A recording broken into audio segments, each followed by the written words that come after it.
Bonjour et bienvenue à tous, je me présente, je m'appelle Louisa, data novice chez Octave.io et aujourd'hui on se retrouve pour un webinar sur l'un de nos services qui s'appelle Drop2Kibana et plus précisément sur la visualisation Time Series. Tout d'abord, si c'est la première fois que vous voyez l'une de nos vidéos, je vous invite à aller sur notre site, dans l'onglet ressources. Vous avez différents onglets tels que le blog, le Learn Center, la communauté, la page FAQ ou encore des vidéos qui vous permettent de mieux connaître le Big Data ainsi que nos services. Donc aujourd'hui nous allons voir la visualisation Time Series sur Drop2Kibana. Pour ce faire, je me suis connectée sur mon environnement Octave.io où ensuite je suis passée sur Kibana. Dans Kibana, j'ai créé mon index pattern et je le sélectionne pour voir mes données dans Discover. Pour la suite de cette vidéo, je vais couper ma caméra afin que l'écran soit plus lisible pour vous. Nous nous retrouvons donc dans l'onglet Discover. Le fichier que je vais utiliser aujourd'hui est un fichier du e-commerce brésilien Olist. Donc chaque ligne représente une commande effectuée sur le site avec les ID de la commande, du produit ainsi que du vendeur. Il y a également le nombre d'items ou d'articles de contenu dans cette commande. Donc ici 1, ici 2 et on en a, ça peut monter jusqu'à une dizaine. Nous avons aussi la date limite d'expédition ainsi que le prix et la valeur au transport. Donc une ligne égale une commande. Avec ce fichier, j'en ai fait un dashboard. Voilà, où j'ai le nombre de commandes, donc de lignes dans la période sélectionnée. Ici, j'ai une moyenne des prix par semaine. Ici, j'ai un autre graphique avec le nombre d'items commandés, donc le nombre d'articles commandés par mois. Ici, j'ai un autre graphique qui représente la valeur du transport en fonction de la moyenne des prix.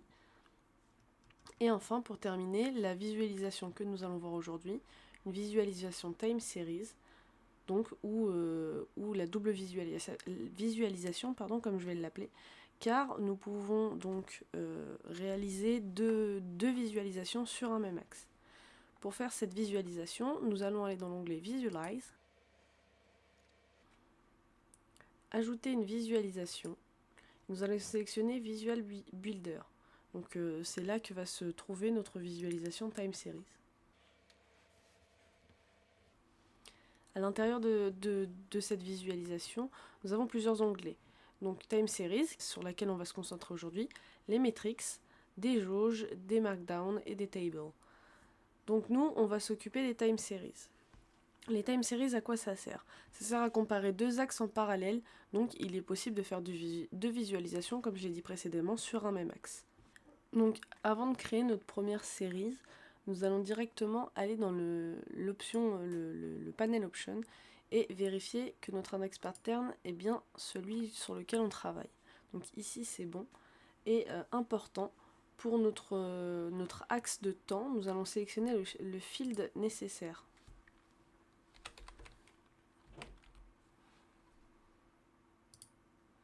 À savoir que les champs qui sont montrés dans le time field, cela va être tous les champs de tous vos fichiers déjà mis dans Kibana. Et donc ici on peut sélectionner un intervalle. On va le laisser en automatique pour le moment. Donc nous pouvons retourner dans notre onglet Data.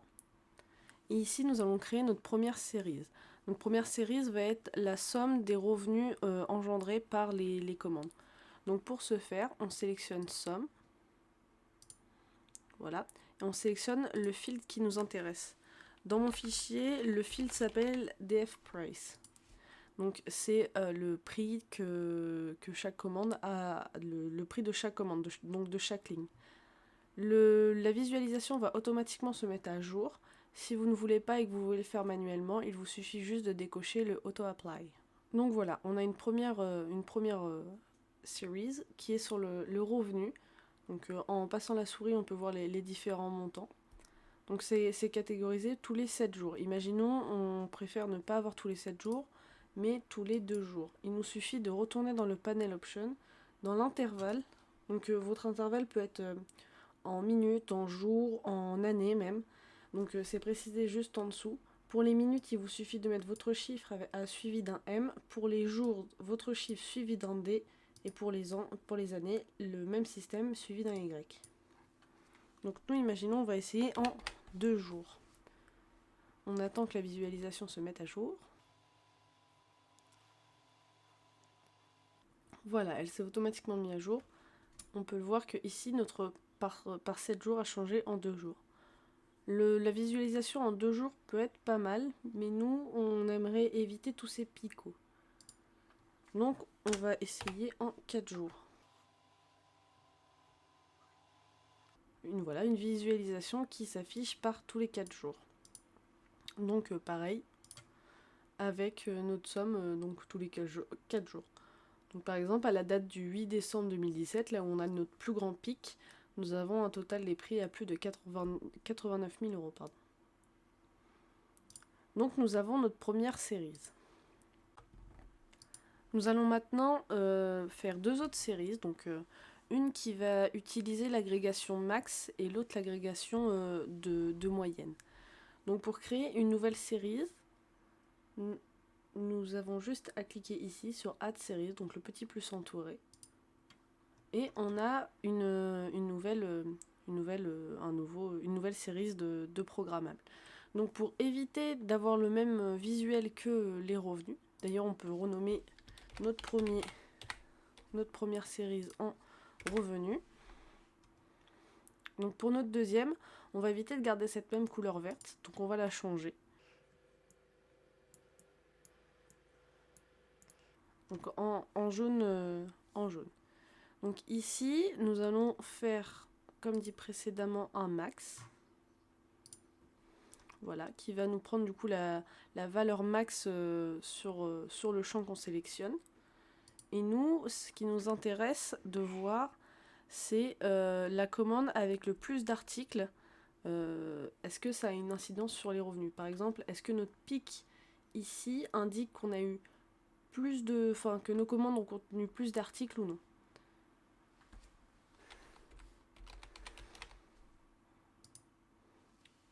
Notre visualisation se met à jour.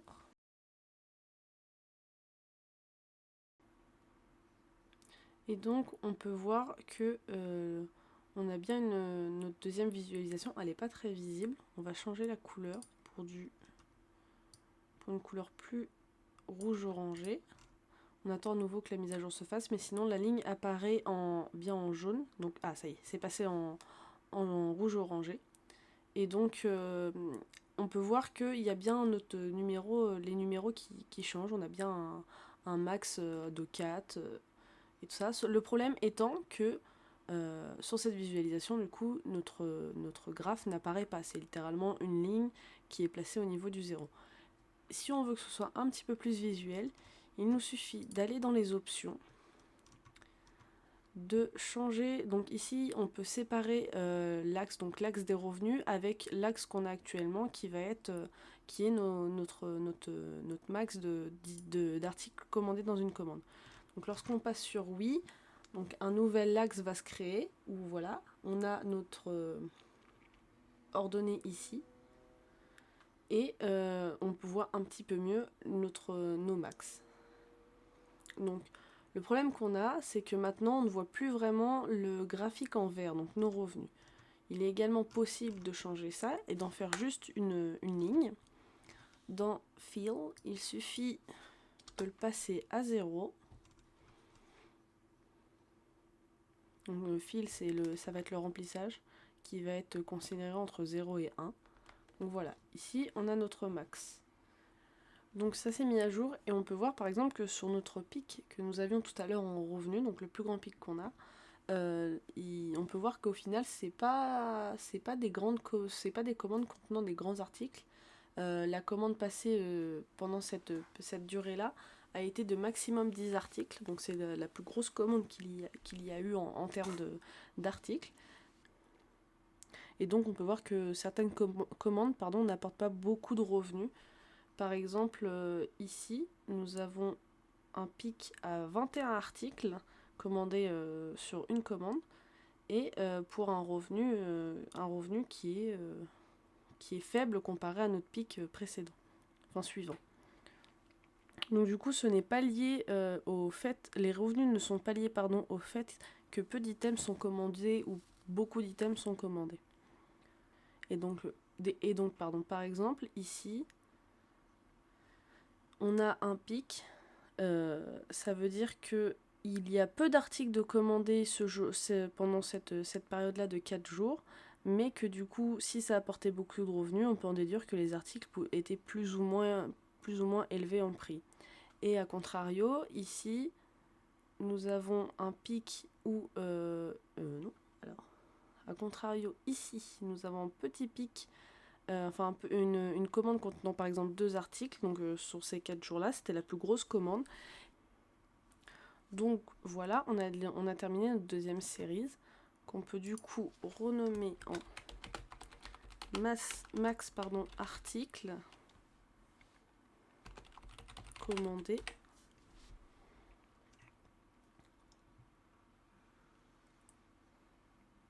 Et bien entendu, nos séries que l'on voit sont renommées ici quand on indique le label. Donc maintenant, nous allons faire notre troisième série, toujours sur le même principe. Donc on va add une série. On va sélectionner une nouvelle couleur. Voilà. Et donc sur cette série-là, on veut faire une moyenne du nombre de commandes tous les 4 jours. Donc tous les 4 jours par rapport à notre axe de temps. Donc on va sélectionner Average et le field qui est concerné, donc qui nous concerne pour ici. À savoir que les fields qu'on sélectionne à chaque fois, il y a une liste déroulante. Cette liste déroulante contient tous les fields de tous les fichiers, donc de tous les index que vous avez pu faire dans Kibana. Donc le mieux est de taper à la main le début du nom de son field et de le retrouver assez rapidement. Donc maintenant on attend que la visualisation se mette à jour. Et on peut voir que justement notre axe est bien présent, il est sur le même axe que celui du temps. Donc il est présent mais il n'est pas visible. Donc on va faire la même manip que tout à l'heure. On va retourner dans Options. On va séparer l'axe de notre axe de revenu. Et on va en profiter pour baisser le remplissage à 0.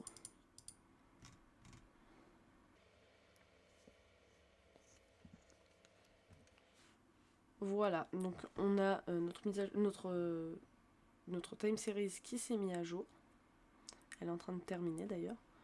Voilà, donc maintenant on peut voir que notre axe bleu est bien plus visible, mais c'est pas forcément très lisible sur l'ensemble de la time series car on a aussi notre série d'articles max commandés. Donc pour ce faire, on va cacher notre axe orange. Donc on sélectionne la série concernée et on appuie sur l'œil pour justement le rendre invisible temporairement, donc à réactiver si on souhaite de nouveau voir cet axe.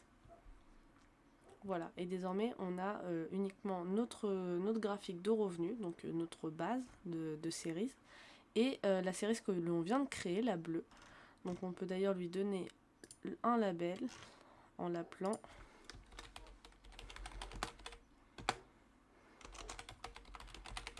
moyenne d'articles. Donc à quoi ça nous sert de voir cette moyenne? Ça nous permet de voir si le nombre d'articles commandés est régulier ou non tout au long des mois. Donc ici ça va être tous les 4 jours. On peut voir que du coup c'est plutôt régulier et on a quelques pics de temps en temps. Donc les pics ne sont pas aussi en fonction du revenu. Par exemple, on peut voir que notre grand pic, c'est pas parce qu'on a eu un pic d'articles commandés. Donc on peut sous-entendre que les articles commandés à ce moment-là étaient des articles plutôt chers. Et du coup, voilà, avec nos visualisations de time series. Donc maintenant, on va l'enregistrer pour pouvoir la mettre dans notre dashboard.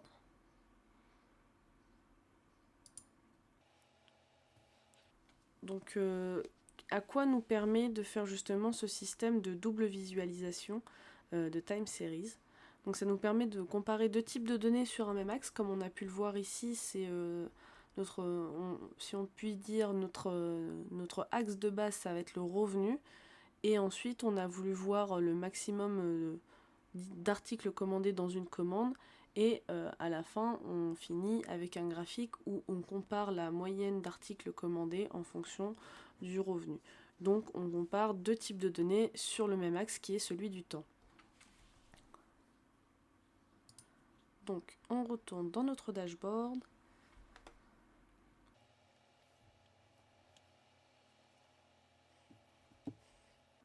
Et on va pouvoir ajouter notre visualisation.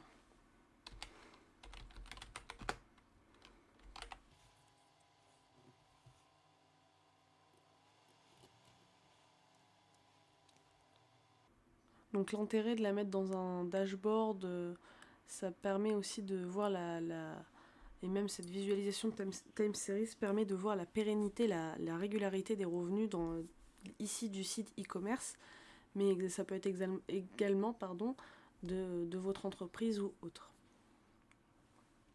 Donc voilà, on finit avec un webinaire avec nos deux comparatifs. J'aurais peut-être dû changer la couleur de notre deuxième série ici. On arrive donc à la fin de ce webinaire. Je vous ai montré ce que je savais à propos de la visualisation time series et ce qu'on peut faire avec. Il y a encore plein d'options à découvrir dont j'ai pas parlé ici.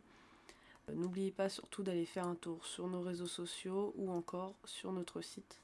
Donc n'oubliez pas l'onglet ressources qui peut vous aider si vous avez plusieurs questions à propos de Drop2Kibana. Et puis j'espère à bientôt pour un nouveau webinaire.